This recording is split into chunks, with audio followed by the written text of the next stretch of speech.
Hello, this will be a quick idiot's guide to copying a tape to another tape.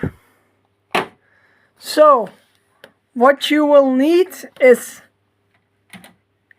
a cassette deck which has two players, two mechanisms. So you see a play head, which is just the iron thing you see is your play deck. In my case I didn't clean it properly, but for simple dubbing it'll be fine. This is a fake peg, and this in the middle, this whiter looking peg, is a basic playback only auto stop, which is a good feature to have if you're dubbing. And while a record deck has your metal thing which makes the sound and records the sounds, it's just this one. That's your playback record head. Also auto stop, and then you've got your black thing, black plastic looking thing. That's actually an erase head. So you see when I press play, it'll come up,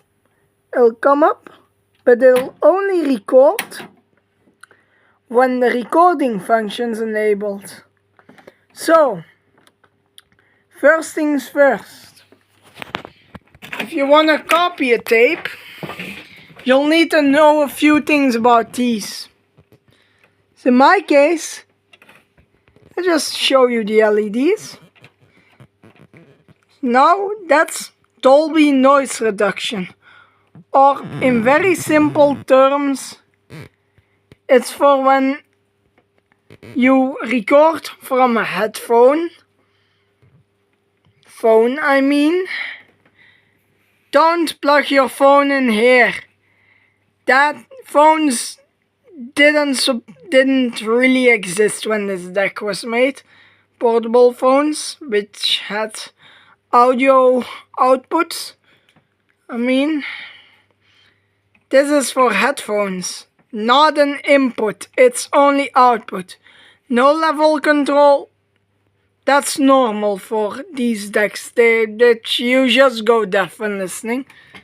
So you want to make sure your tape you have is rewound. So what you want to do is stick it in the deck that has playback or play written on it.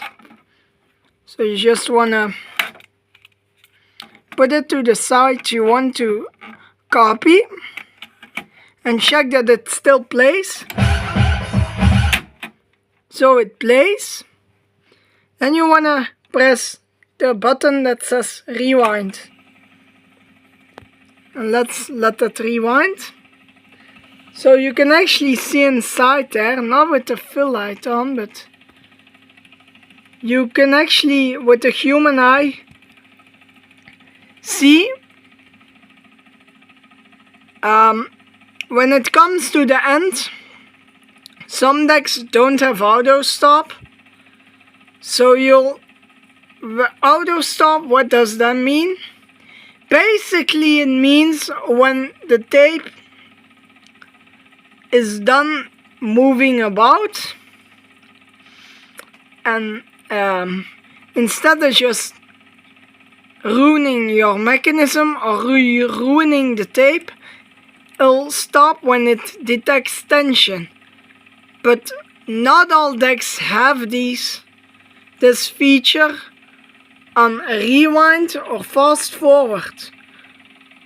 Most low end or cheap decks only have it on play. Cheap doesn't mean bad. Get that straight. As long as you are using something with stereo, you should be set. Now a little thing on stereo, while that is rewinding, I can show you. How do I know if my deck has stereo? If it's a deck, it should have stereo. But you see those two, the line in between the two black spots on the metal thing. The metal thing, by the way, is called a playhead. Those divider iron line you see in those black parts, that means it's stereo. If there isn't a black line in between those, if there isn't a white line in between those black parts, it's mostly mono. So when it does that and it doesn't click off, immediately press the stop button. So you saw it stop moving, so it stopped moving. You can't see the colored bit go around. Press the stop/eject. Now you gotta check. It's 90 minutes, which means 90 minutes in total. So that's 45 minutes per side. So what you wanna do is, this is normal bias. Position normal type 1. That's what the blurriness on this says. So you see, position type 1. And there's like an EQ thing. Or ferro. So what you wanna set the deck you're gonna play it in, which it is gonna take this, play the audio from this, and it's gonna immediately copy it to the other tape. Wanna make sure that set to normal. So that's position 1, normal. Like boombox. Wanna make sure this is off, since this tape hasn't been encoded, as far as my knowledge goes, to be encoded with Dolby B. How do you know if something is encoded with Dolby B? If it sounds like there's a lot of treble on it and not really any bass, but you know the music otherwise sounds different, you need to press this, and this lamp will come on, or usually indicated with a light, and it'll dampen those. Now, because of current supplies, local store only supplies them chrome. We gotta open this up. So how do you open up a new cassette? That's actually very simple. Grab something sharp, maybe like a bit of foil, or in my case this. I'll open it up. So usually what you can try carefully doing is without slicing your fingernail apart, since that can happen. There's usually a pull tab on here, but I can't see one at the moment. I want to do this live on camera. Oh yeah, here it is. It says, it doesn't say anything because it fell. It says ouvrir or open. Just open it up, and sometimes that happens, but you can just pull it apart.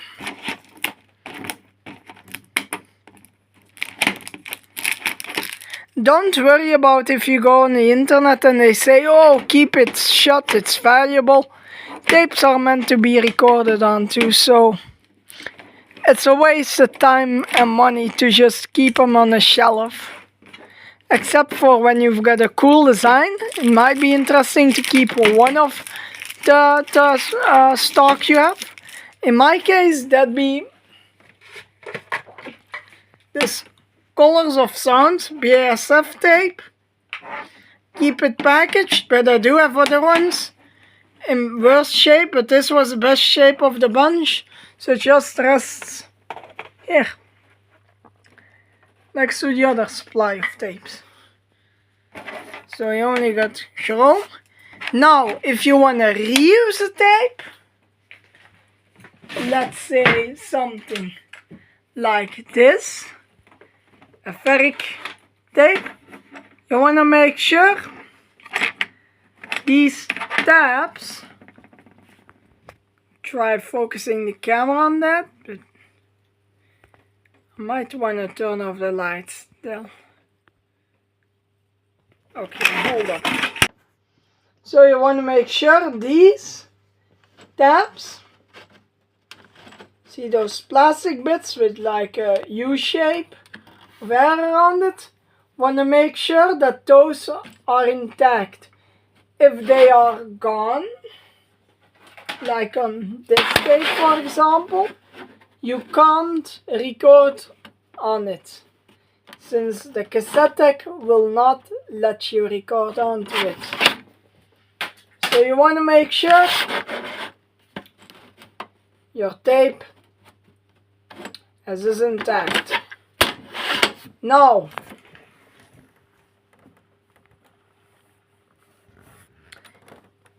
you want to make sure, in this case we've got a new tape, so you stick it in, you see where all the tape is, so the black stuff inside needs to be on the left side. Or if your cassette deck has cassettes you need to put in upside down, you want to make sure all the black stuff is on the right side. So a tape goes from here to here. See, the tape travels from this wheel, like this, to here. Stick it in. And now, you want to make sure, because this is a chromium tape, you put, so I actually forgot to mention an important detail.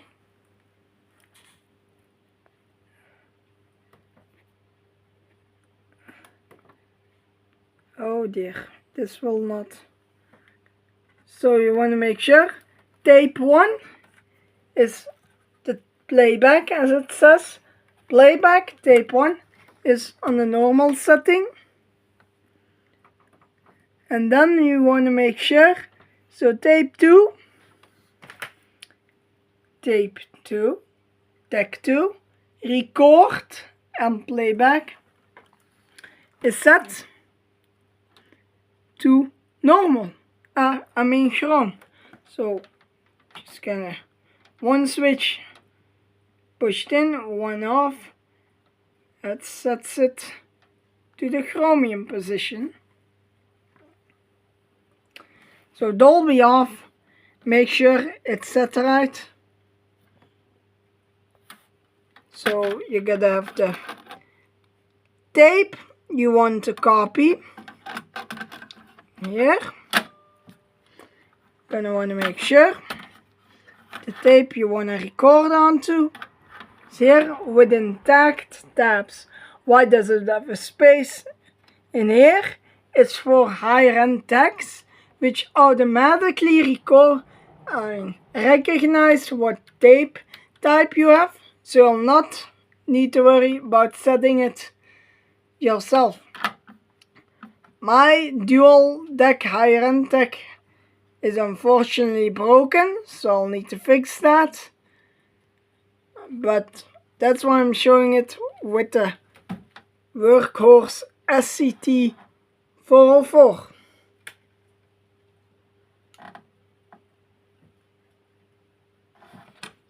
So what you want to do, if you've got the dubbing switch, you press the dubbing switch, or else, I don't know,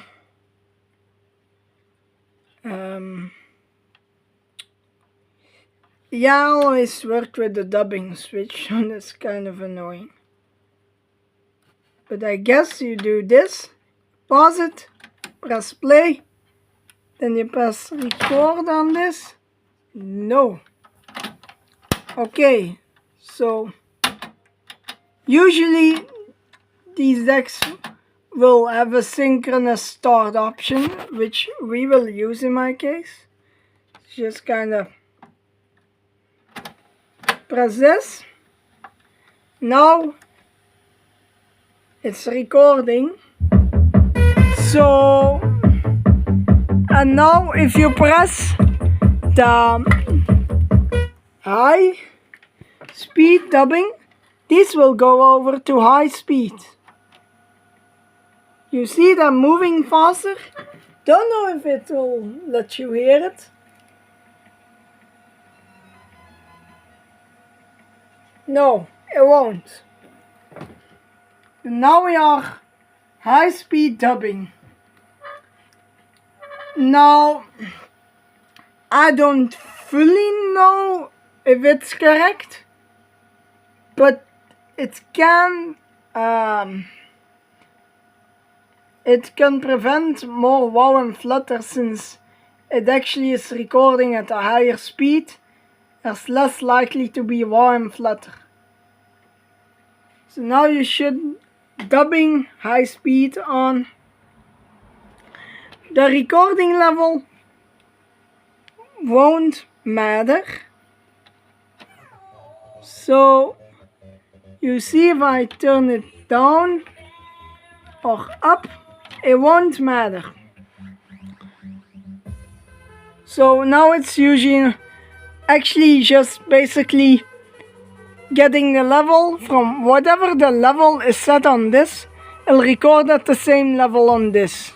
So you don't need to worry about clipping or all, because if the original tape is clipped to all hell, your copy will be clipped to all hell. And if the original tape is very quiet, this tape will also be very quiet. Unfortunately, that's just how these are. So this was a basic explanation. Longer than I was intending, but I kind of covered a whole bunch of stuff. Some details might be a bit wonky, but the main principle remains the same. Also, at the end of the dubbing, especially if the tape sizes are the same, they'll just automatically stop. And what you want to do after that is just flip this one around, flip this one, and then dub it again. What you do if you don't have a dubbing switch, you want to use both hands, and you want to press play on this and press the record and play on this at the same time. Kind of a hassle, but that's the other way you do it. So in this cassette deck actually mutes it on high speed playback, high speed dubbing. It only shows you on normal speed.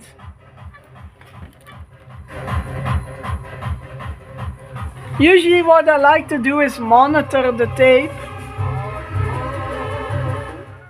So yeah, won't play too much of it, since this is not a demonstration tape, not a demonstration recording. I'm actually just dubbing it for reals on this deck. I don't think it was recorded on very high-end equipment, but the sounds absolutely fantastic. So yeah, it's kind of the audio quality.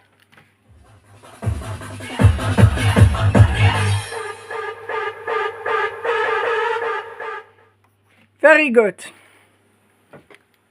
See ya in another video. This was recorded on an Oppo A58, if I'm not mistaken. So, let me know what you think. If you want to know anything else, just ask me. Reel-to-reel recordings, I can't really get you information on that since I haven't recorded enough on reel-to-reel. I do have plenty of machines, but I just don't record onto reel-to-reel. But I might demonstrate a very basic principle. And also dubbing from a CD. If you want to know how you do that, just ask me. I'll upload a separate video. The main concept I'm going for now is faceless. Although there is going to be an MRE review where my face will be visible. Much to my regret, but just going to be uploaded. So yeah. See us later. I'll activate high-speed dubbing or only 45 minutes. No thanks. Hurry up with the tape dubs. Yeah. Goodbye.